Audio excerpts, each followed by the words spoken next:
Now, we reread all through that, but look at when we get next, verse 7.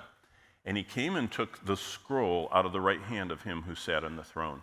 So God's scroll that was sitting, God the Father is a majesty on high, sitting on that big throne.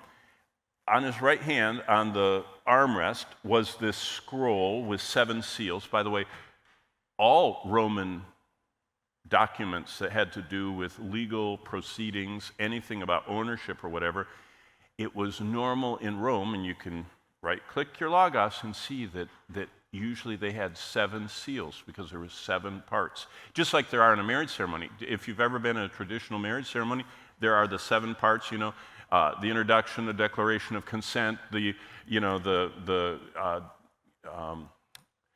oh man, I haven't done a wedding in so long, I could quote it. But there are 7 parts, it ends with the benediction.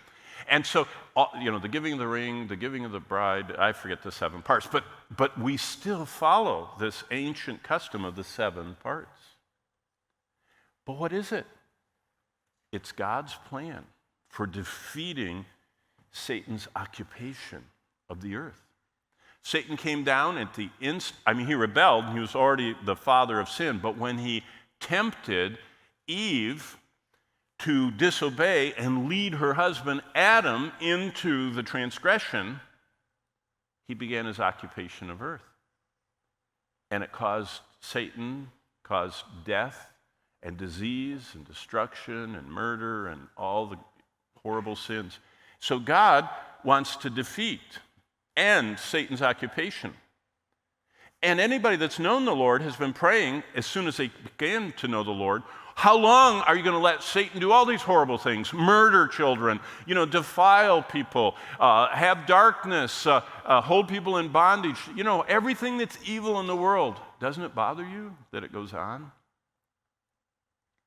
It's bothered all the saints, and we've prayed. All the way through the Old Testament. Remember I told you every time I read the Bible, I look for one thing. One of the times I read all the way through the Bible, I took a blue marker and I marked every prayer. Everyone that prayed, how they prayed, I even marked their whole prayers and I measured them to see who had the longest prayer in the Bible and who had the shortest prayer and who had the most prayers and all that. Well, all those prayers, God's keeping track of, okay?